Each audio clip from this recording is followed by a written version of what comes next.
All right. Thank you. All right, so we're beginning our workshop. This is a workshop regarding employees and the 2023-2024 tax rate. It begins at 4:30. It'll end time before 5:30. So take a moment to get ready for the city council meeting. Before I call the meeting to order, I want to let council know that whenever you have numbers, statistics, data, calculations, or whatever, I'm going to ask how you arrived at that. I received feedback from some participants, some people who watched YouTube video of the last council meeting, and they're not going to stand up and say, we don't know how you made that calculation. A lot of people are often intimidated by math and numbers, so we're going to explain exactly how we calculated certain things. Okay, all right, with that, I call this meeting to order. Okay, city manager. So one of the discussions with council at several of the meetings is all these different workshops to go into more details. In light of our current situation from September 8th, the new certified tax roll, we're going to make the employee section kind of a update on where we're at so that we can have a much more in-depth detailed conversation on the tax rate. It is in the regular agenda for the first reading at the 0.466326. And then hopefully we'll have discussion, and when we get that first reading, additional discussion and changes that needs to be made to me. Rick, are you good with me kind of just throwing out everything we're at with the employees? Yeah. Okay. So this has actually been an in-progress step to change how we look at our employees, how we work with our employees, their positions, and the direction that I would like the city to go with our employees. All of the departments were tasked a few months ago with providing a growth chart. We have entered into a growth chart in place, and I really truly want council to understand, and the public as well, we're not budgeting for all these positions. These are positions that an employee may possibly move into or move up to. We don't need only worker ones. We need worker twos and worker threes and compliance techs. We need heavy equipment operators. You need They're just different positions you need, but we're staying kind of stagnant with how we take our employees forward. So each department was given the opportunity really to design their own department. What do you need? Some people have come back with, I really want an assistant director. I want someone underneath me. We have all managers, but they're not necessarily the next in line to take over a director. So they've all restructured where they'd like to see their departments, not only a direction for employees to move up, but for the department itself to grow. One of the biggest complaints we do to get lately is all the code compliance. Well, you sent them a letter, but you didn't send us a letter. You said this person. We have 1.5 code compliance officers, or a town of a little over 6,000, with all of the problems. So one of the things that the building services department is looking at is not only allowing our code compliance techs to move up, their permit, their inspector, but growing the department itself to cover the needs of the city. We do have significant needs when it comes to looking at code compliance, staying on top of enforcement, helping permitting, and making sure people are getting their permits and not just blindly building that could jeopardize their own health and safety. So that's included. So we're excited to get that put together so that we can present to the council. The other thing we've done is, I love Becky Danke. She's been doing an awesome job. She's our HR coordinator. She's realizing that we probably have 100 job descriptions for the same position that's been approved 5 different times by council, but it's not knowing when each one was actually approved. We don't always do the best with making sure we pull out the old and put in the new. So we have created, with the help of my assistant, Cindy, has a central database. In other words, we've emptied out every drawer and every desktop that has a job description and put it in a time frame, like this one was approved in 18, this one was approved in 19, to show you kind of the difference in how the city has gone. 90% of them, maybe a little bit less, were all approved at one time in 2018. Over the past several years, we've approved certain departments and kind of changed it up. So now it's going back and making sure, one, all the employees know what they're classified as. and what their responsibilities are. And two, it's also reviewing all of them and developing the job description for the positions that we previously have. The next section that we've been working towards with council, hopefully tonight's approval, is our current cost of living 5% increase, and then the employee merit promotion increase of 5%. The merit promotion is tied to a growth plan that is developed by supervisors. So this fiscal year was the first year that we had directors and supervisors put in a growth plan. It's a 1, 3, and 5-year growth plan. It basically outlines what the expectations or goals or training for each, the first year, for the second or third year, and then moving forward. And then ideally, as they're completing these, they're able to get merit raises, but you should start to see that switch with, okay, you're no longer a worker 1. You're now a worker 2, because the next step is that growth. It's the promotion to move up. All of this is really tied to probably the most crucial part. All of our departments, HR, even our grant writer has assisted with moving our employees into a better direction. But the key to this is to bring in a third party. This isn't Megan's plan. This isn't, Judy's plan or Karen's plan. But to bring in a third party, I've been working with some other cities who have gone through this process before. They provided me with sample copies of their RFPs, RFQs. Basically, we would hire a third-party firm to do an employee compensation classification study. Depending on how we set our objectives or our scope of what we would like, we'll also come back with how much it costs. The primary focus is really to include a review of the current classification positions and compensation practices. I honestly, truly believe we have employees who are worker 1s that should be worker 2s. They're being compensated at some level, but they're continuing to do the work of the worker 1. We need to balance it out. We need to move them up and beyond where they're at. It will also include interviewing all staff and employees. This is a key point, and this is what I've learned from several of the other cities in regards to, it's nice to have someone besides me, hey, what do you do? How do you like your job? What are the details? But they would come in and basically look at how they're classified, ask them their job description, what they do, their tasks and all that, and then compare it back. So a lot of cities said that this was probably the hardest part, because not everyone wants to be like, oh yeah, I do only 2 things a day, or I do 40 things a day. But having those interviews with the staff and employees, you get a true understanding of what they're doing, and maybe we're not even giving them a proper job description. I'm pretty sure everyone in this room understands the as other duties as assigned, but it shouldn't be their sole purpose of their job. So it's important that And that's not just in the city, it's in teachers Everywhere. every day. So I laugh, like my job is as other duties as assigned. But to also make recommendations on job classifications, pay scales, in the competitive market, and to look at title changes, to compare it back to our projected growth chart for the city, review the city organization chart and of course make recommendations. One of the big ones for me right now is really ensuring that we're in compliance with federal and state requirements, especially when it comes to who's considered exempt and non-exempt. This is not the first time that the Department of Labor has issued we're going to raise the minimum exempt rate.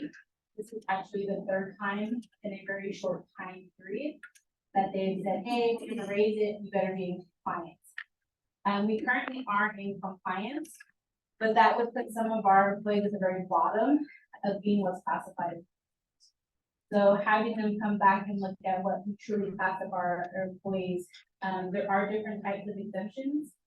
It could be executive, it could be administrative. We try to ensure that everyone who's currently classified meets the minimum requirements. But I do feel like we've stretched a little bit in regards to who's classified as what. And having a third party come in and review that would significantly help us.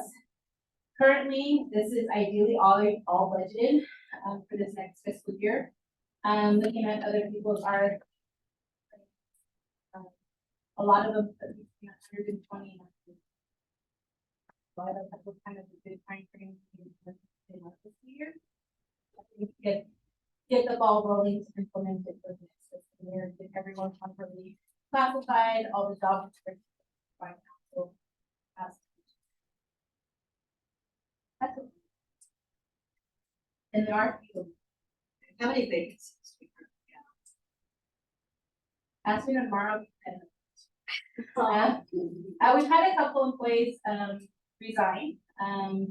One is going to another entity within our community, and the other one is going to serve among people. But we have 3 candidates that I believe we're about to hire. We just hired 2 in the past month. We probably have about Are we getting our candidates mostly from the police academy in Sul Ross? the first rush, yes. And we've done a handful of other fields.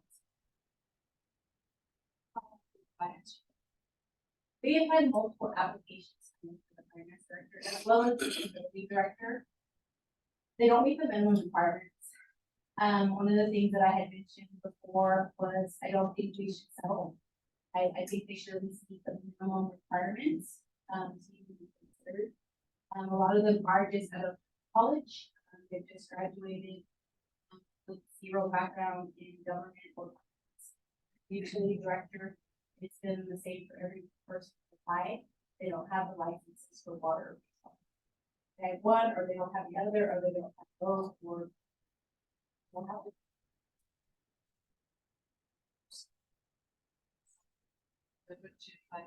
So Marcy's been helping me with that to try to get all of the different organizations, the more specific Texas Water Rural Association.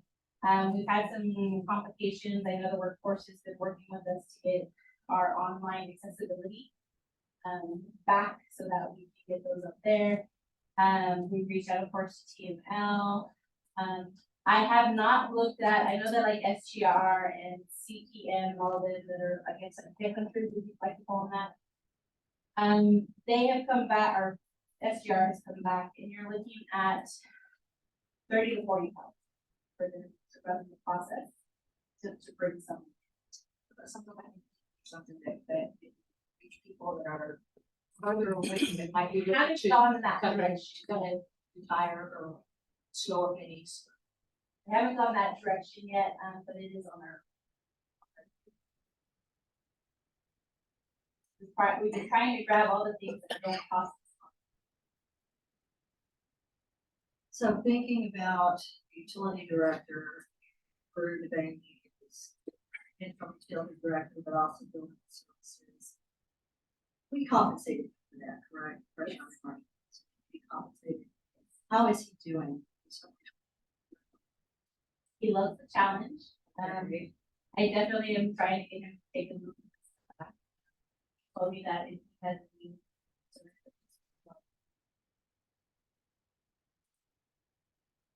It's having fun.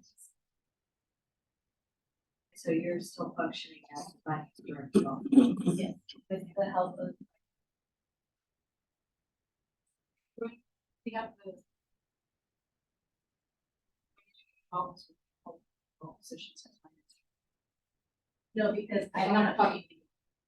I don't sign on checks. And I can't initiate and complete a lot of any of the bank portals. I intentionally said. It's gonna finance. So yeah, big changes that have to be made would initiate with Chriselle.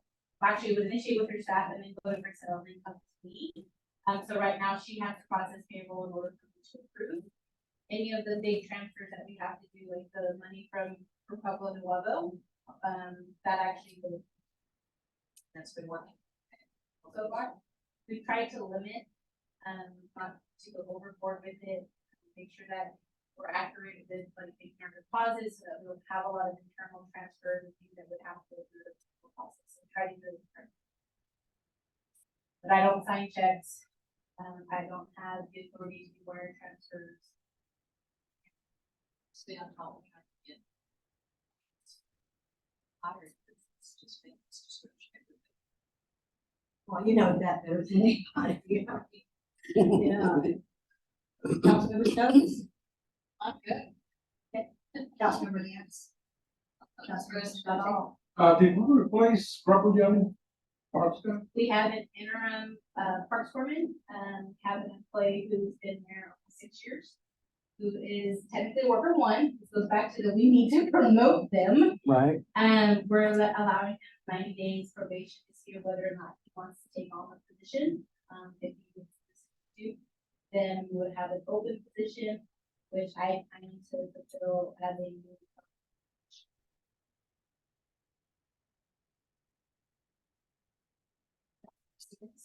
So, again, I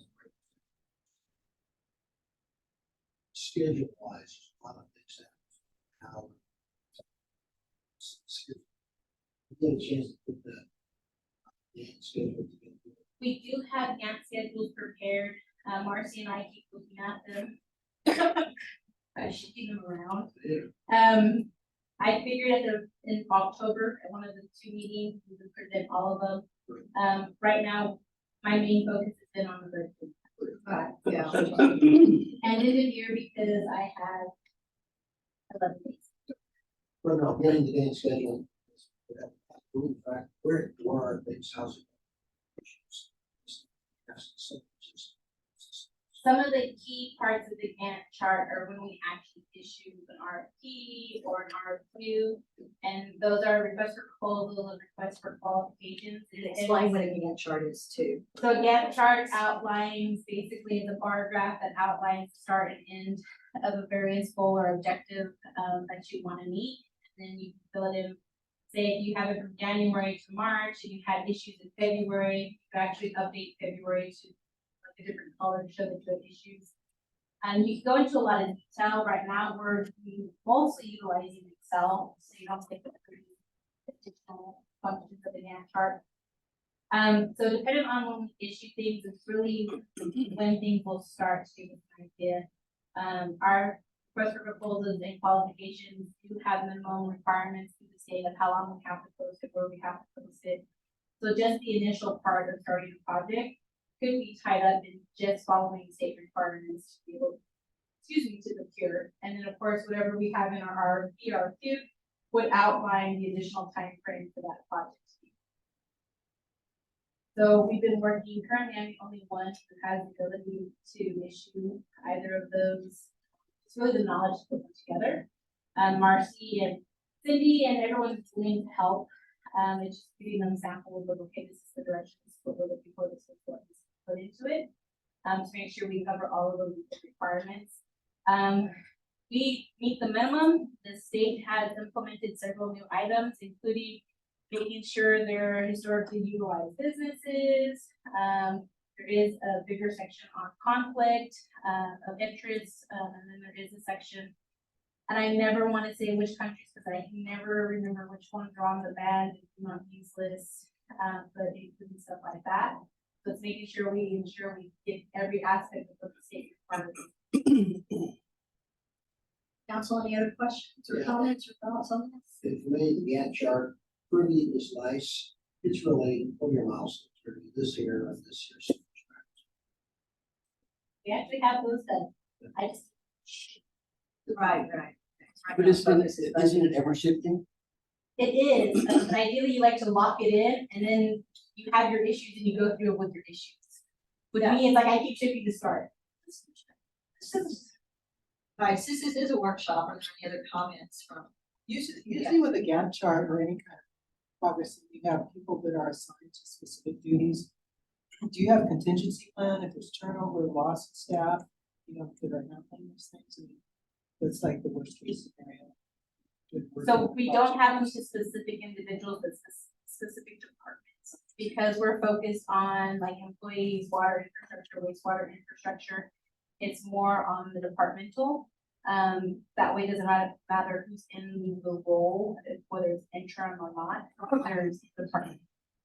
And now, at the end of the day, ultimately, I would be the responsible party to make sure. Yeah, the problem is that, if somebody's working on it, then they leave, you lose all that knowledge. So that's always one of the big problems in any. Is that knowledge. So I guess, that said, if you have that as a contingency plan, it's managed by department, which somehow gets transmitted and stays in the department. It's like a project management. That's definitely ideal to.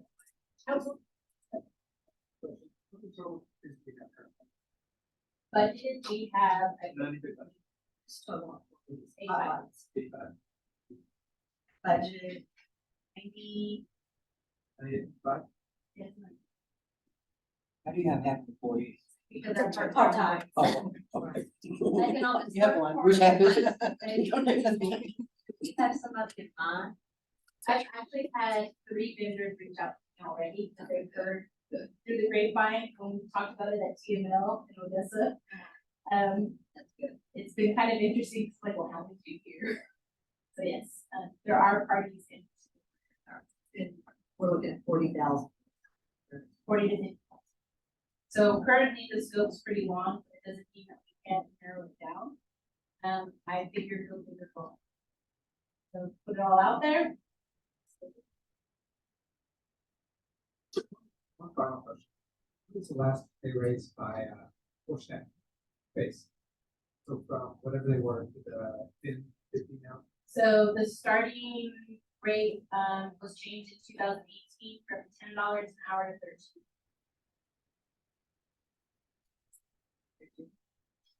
Fiscal year 18 next year.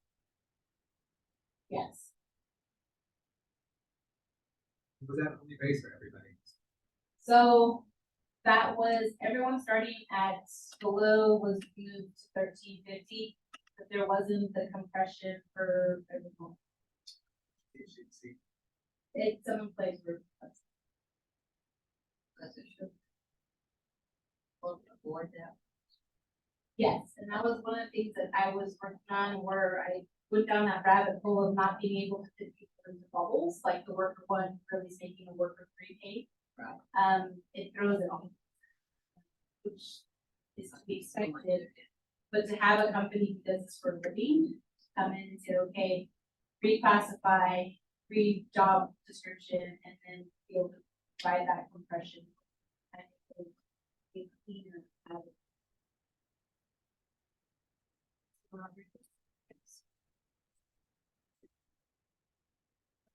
Anybody? Megan, will that decrease your workload a little?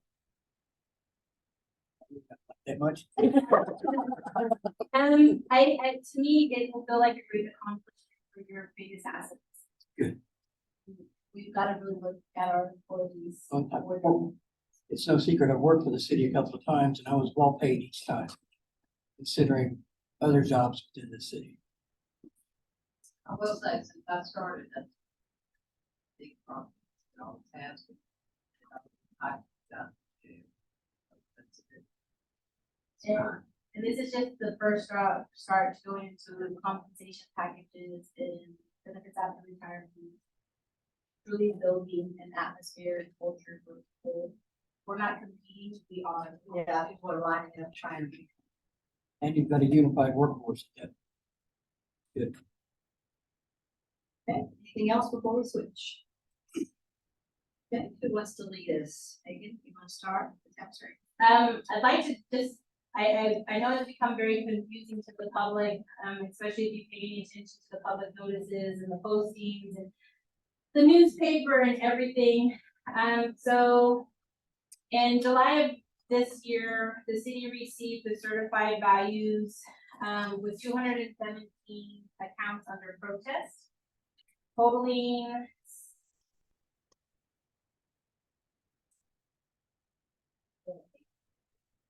out of those 217 accounts, 71,657,722 was under protest.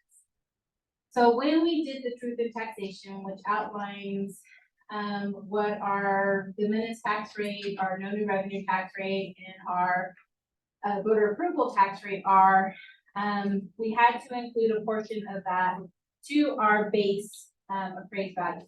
At the time, our base was 497,821,662. We took the lower end of the protest. So we added $56,499,056 to our base of the 497. And we based all of our tax information on a total appraised value, taxable appraised value of $554,320,760. When this went to council, I had sent out in early August email with, this is what the diminished, this is what the no revenue would be. Here is the chart, and then our current tax rate. So our current tax rate is the 0.466362. And what it would be. So it would fall in between the voter and the diminished, which is acceptable, to go for. We wouldn't be raising the tax rate. We would be increasing our revenues by the increased revenue or appraised value. So the normal 100,000 the rate wasn't going up or down.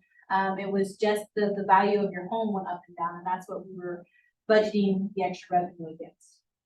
So we moved along, we issued the notices that went out for the proposed tax rate. We set the first public hearing. That was on September 5th. We did not have a quorum, so we started to move items down to the 12th to 19th, 26th. So everything's going along fine until 5:50 p.m. on September 8th, when Denise sent out the new certified tax values without any protests, which came back at $494,156,860. Slightly $60 million difference. It made a huge impact on our proposed tax rates. I know other entities are keeping their values at what they initially set. The school district is not voting on their tax rate till tomorrow. And I sent out the email to you guys with, having a great weekend, this is what's going on. So, over the weekend, I worked with the former tax assessment collector to get a better understanding of what our options are. Ultimately, on that Monday, I visited with the state comptroller's office, wonderful group of people. And then I also visited with Miss Rose out of MVBA, which is Victoria Gillespie Bragg Allen, which is a law firm that deals with tax stuff. And we went back and forth on the different options. The city could have left it exactly how it was on what was under protest, because that was the original information we received. And because everything is very timely and dead marked to complete, that was ideally the best option. And until we got into further discussion, and I said, you don't understand. I personally know that we will not bring in that money, considering how much of it is. So it was suggested to start over. So we started over. This has been the most opportunist time for me because I have learned so much more than I ever wanted to know about taxes. You don't understand, the one thing I truly learned was never continue to do what was done. It's so easy to get into what was done without asking questions because you're supposed to trust and believe us what was correct. So I started over. And as a result, with the state comptroller's office, they walked me through a wealth of information that's on their website. And they proceeded to inform me of some of the items that are important. One of the most important items is in 1988, the city of Alpine notified the state of Texas that we will use 1/3 of our sales tax as property tax. Which means that when we look at our no new revenue, we automatically have to adjust it for the 1/3 use of property or of sales tax. Fascinating. What that means is it automatically lowers our whereas before we were looking at the incremental use, there's other options. Using all of the sales tax, we've been using all of it in the past. This time we only used 1/3. Also looking at all the different types of exemptions that are offered by the city. We only offer one exemption. We do not offer a homestead exemption. We only offer over 65. So those are the only exemptions that we have in place for homeowners. End result, Jealous here. End result is we're gonna have lots of conversations starting in about January on the direction we wanna take as a city in regards to all of the options we have. I mistakenly assumed we had because never agree with what's been asked, all those questions. As a result, it changed our no new revenue to 0.411402. Our voter approval rate to 457,554. Our voter approval rate is based off of the adjustment for sales tax, which we are required to by law. To notify the state. And we can't change that. And our diminished rate of 0.514084. I was asked, and I did provide some feedback, your levy kind of determines where your values are at. So the diminished is higher than our voter approval. The whole point of the diminished is the 500,000. You do that once every 3 years? Yes, and it's to collect 500,000. The voter approval, of course, is you can go up to the voter approval. Anything over the voter approval would have to go out for an election. If we had kept with the original truth in taxation, we would have been fine. And of course, the no new revenue did change it to go down to 0.411. Currently, we are proposing the 0.466362. Sorry, it's 326. But today, 466,326. That is our current tax rate as of this year. The whole idea of moving forward under the prior information was to remain the same based on feedback from council. Currently, that is above the voter approval. In this case, if we go that direction, residents would, have the opportunity to petition to go out for vote. To determine if they want to go that direction. So, in order to stay in line and be as clean and clear as possible with what we're doing, we left the ordinance as is because it's only the first reading. Whatever is decided tonight will be published in this week's paper as the rate for the second final reading moving forward. We have to, and this is, I wasn't here, nothing messed up. We have to have it in the paper this Thursday to have the 5-day notice before the actual vote to meet the state requirements. So this is a very time-sensitive item to get completed, which is why Rick compromised with me when I asked, hey, can we have a tax discussion instead of a full-blown hour on employees? It's also on the agenda for the first reading, and I'm gonna plug it in under Rick's information item if we have to have more discussion.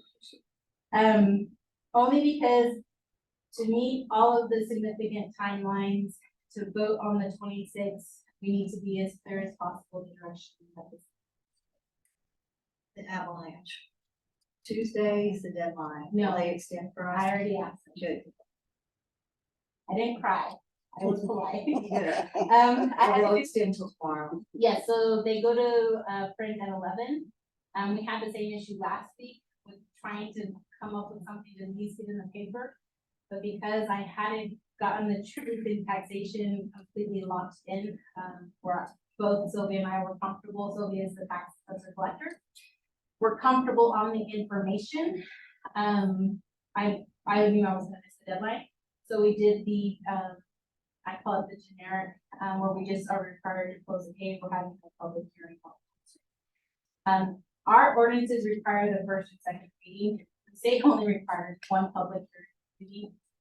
So we have gone beyond our due diligence to ensure that we have given residents every opportunity to comment, and I know all of y'all have been in your polls and your discussions and reached out, and some of you on behalf of me. I just know that as we discuss this, there are options, there is a direction to take. I just want to make sure that after our first reading, that we do have an actionable item so that I can publish tomorrow with what direction. So that's the background to confuse everyone. It has been a bit of a roller coaster. But the appraised values is the most important thing, not necessarily the tax rate. It's what comes back in on everything's appraisal, the tax rate. Okay, I think it might be helpful if you tell everybody in the audience what amount of money each of these tax rates would bring in, or what decrease of money as far as the new revenue, what amount of money we would lose. Okay, in addition to what we had last year, I know you had that in the tax worksheet.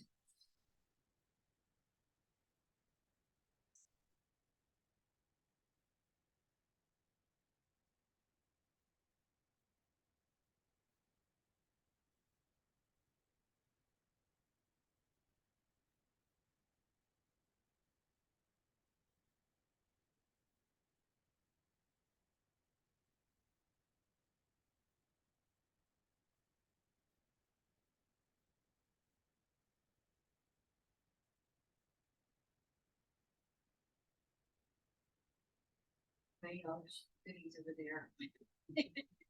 Sorry, Help yourself. No, it's okay, take your time. my laptop. Okay,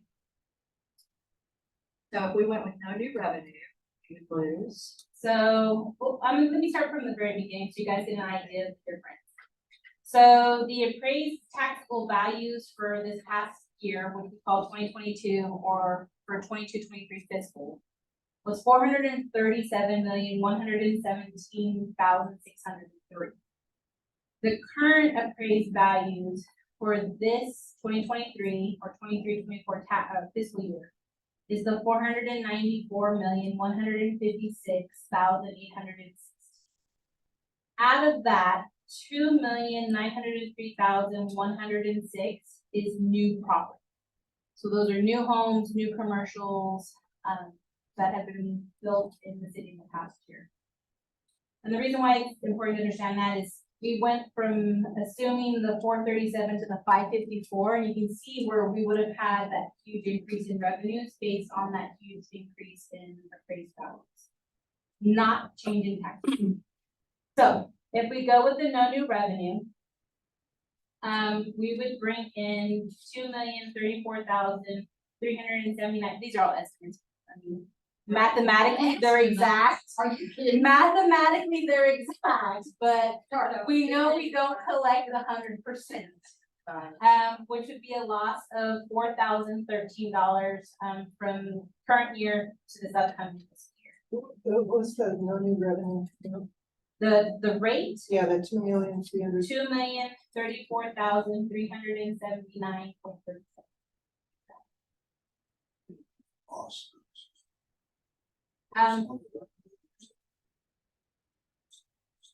It's the sales tax. So the no new revenue is equivalent to, so it can go up a little, it can go down a little. It's not a loss. It's to get you as close as possible to what you are currently bringing. But it would still be a loss, correct? Yes. Mathematics. Yes. Because it's a negative. What was it, negative 4,000? So I hear that, so I'm back to the audio. It's a Right, no new revenue, right. body base, and you're trying to keep a tax rate based on your revenue. Okay, so why? Why is it a loss? Would it be because you only go 6 digits deep on decimal? We're dealing with such large. Okay, so it's a, Yeah, it's not a loss, it's not a gain, it's It's to get you as close as possible. The de minimis, which is the 500, would actually bring in 501,980. The de minimis rate is 0.514084. Remember, this is to get you as close as possible to the 500. They're only gonna use once every 30 years, Yes. correct? Currently, we're proposed 0.466326 would bring in an additional $265,988. And the voter approval rate would bring in $222,641. So if the city adopted the voter approval rate, that's the highest we can go without going out for an election. If we do the 0.466, residents would have to petition against the city to go out for an election. Of course, the de minimis, we're allowed to go after the higher rate, the one-time 500.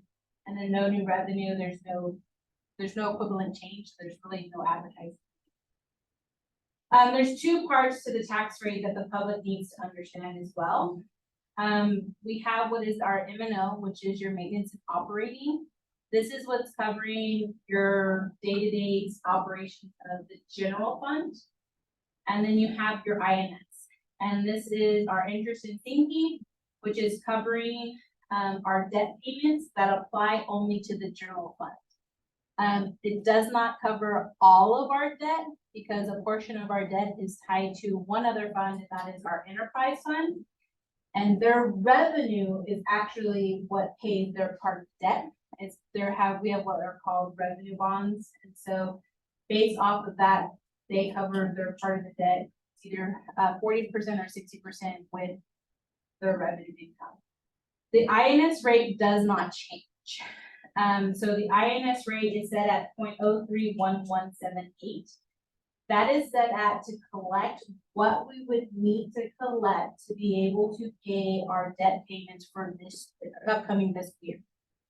It's set at a 6% collection.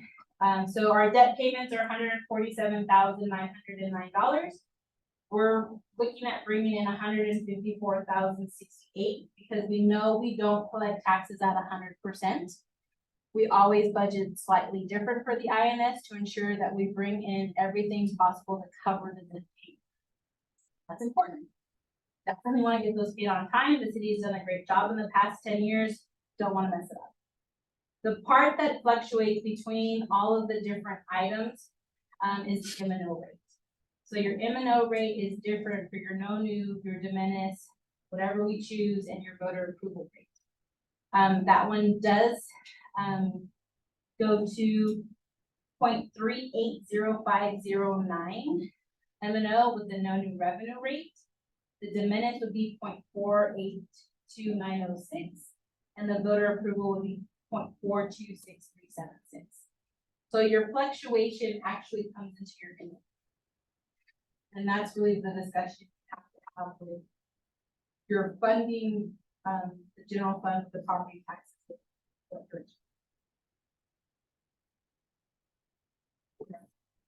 have a question. Isn't all this rather, Fun?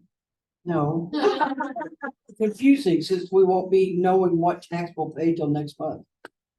No, so you won't know what you're paying until we set a rate. So it's all dependent on all the rates being set by all the entities.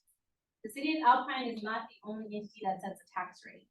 No. So the county did raise their rates and they've already said it. I did reach out to Greg and Kinnington and they're not adjusting. They're gonna move forward with what they have. The school district is setting the rate tomorrow. The Brewster County Hospital District also has a rate that affects our part of the world. And then there is a rate that affects South County, and that's for their emergency service district.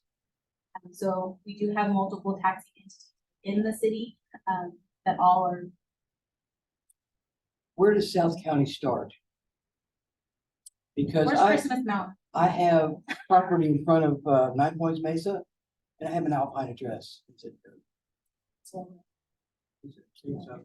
But I'm not in the ETJ and I'm not in the city limits, so maybe You're in the men's land. I am. I don't know the exact boundaries. Yes, for sir. different, Thank you. but they are. So the budget has gone back and forth with the different comments coming back and forth from council. You'll notice within the budget, the tax rate information has been removed, which is allowed by the state. Then just has to be put in after you guys make the decision, so the budget can be approved without it. Then so you make a decision, just put it back into to make sure it reflects correctly. The only concerns with the budget that I really want council to understand is your budget has to be approved before your tax rate. Otherwise, we're just gonna prolong and put things down. The budget's not concrete either. Things can be amended and things can be changed. So dependent on the direction council wants to go, the budget can change.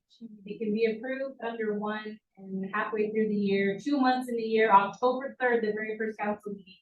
You could come back and say, I don't want to do this. I want to pull this out. I'm making or put an ordinance to amend. The tax rate is really important. One, It is gonna reflect on our October statements. I know that the tax office likes to report those to the counter too. It gives us an understanding of where in the budget, no matter what direction council goes, what we need to amend from the beginning, if we need to amend anything or if we don't. The way it's being proposed includes the 0.466, which includes the additional funds.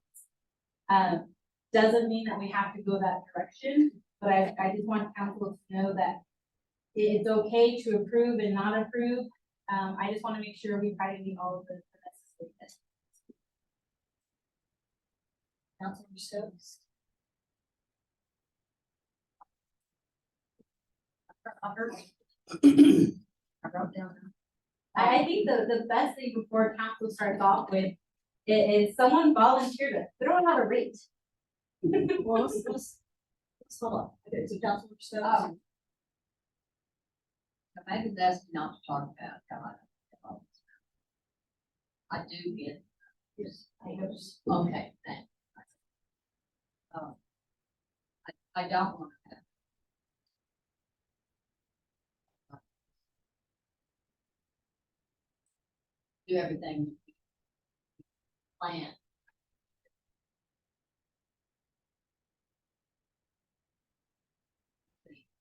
Gotta do something. We're all gonna have. Councilmember Rodriguez? I agree with that, I stand still, we have a lot to do. Just don't want to overburden population and try to do everything at the same time. We already have the biggest budget now, like I said, a very, very long time, and we're working quite a bit of time.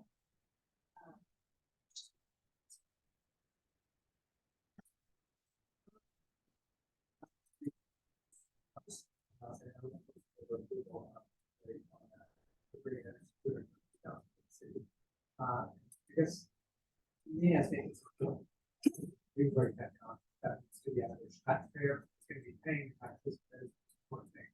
And the, according to the CAD and everything else, average for the year, probably $89,000. We're gonna put $90,000 home. With a homestead, that would be, the only cap rate at 10%, so that would be $70.27 a year for someone. If you have this home in a homestead. You know, not all average, that's definitely gonna be all over the place, but that would be about $5.80. I don't think, I think the revenue the city should get from this, that this is what, I don't think it would be too much of it. It will fit commercial. That's for the right. You also have, that's right. Up in Maine towards this one. What was the difference to amount from 0.46636 in the total approval? So the no new revenue, or no, 0.466, 265,988 total, and the voter approval would be 222,640.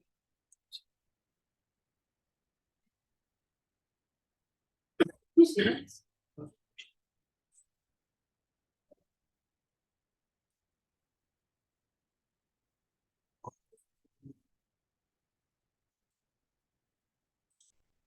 Now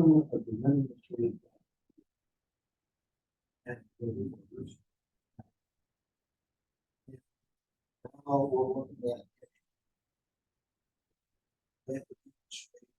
Take it averaged over 2 years, or it's a one-time pump. My understanding it's a one, so it wouldn't be an option. So next year, well, I understand what the options, next year, the options would be no new revenue, lower approval rate, or same tax rate. So it doesn't necessarily have to be the same tax rate, it could be really any tax rate you can go over voter approval. And this one. Taking a state fund for their certification. Yeah, maybe. The 3.5 confuses because the way the formulas work out is 3.5 over the known revenue. But then in the recent conversations and all that, it's like 3.5 comes into play over the total approval. So there are still statutory limits. So if our voter approval is 0.5, we can't go out for 0.8. We can only go 3.5 above the voter approval. So it's understanding when that 3.5 comes into play. It's also understanding any of the caveats that have come up, like sales tax. Yep. We've been applying the full amount, you're only required to apply 1/3. So great information and learning opportunity there. The city basically, like I said, you do the no new, and then you can go up to, from what I understand, is the voter approval. Can't go 3.5. So there is flexibility. Okay, so, and I asked you this, I know, by the way, you've done a great job putting all those. The difference in the 1.46 above the voter approval.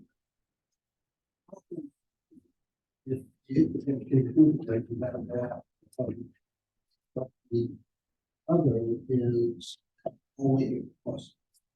So because it's between the de minimis and the voter approval, I call it the residents have to make the decision. We're not required to go out for election because we go over, intentionally. We're not intentionally going over the voter approval, we're still under the de minimis. So if you go over everything, then you automatically trigger an election. And the de minimis is really hard to understand.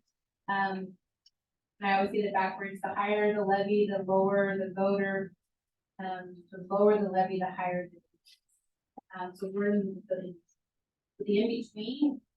Right. If we knowingly go over one of the vote.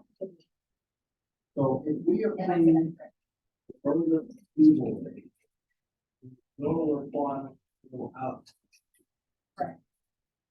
Above the voter. But it's under our de minimis, the residents have. Residents have this. If we were to go over the voter and the de minimis, we would have to vote. Well, I just want to understand the process. But if we go over the voter approval rate. Minutes, we get that. And which process do we have?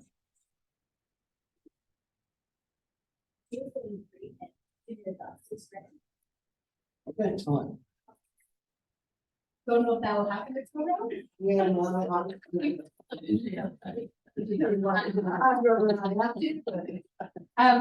At all costs, I would truly hope that council will avoid going out for an election, Yep. not just to save taxpayers money.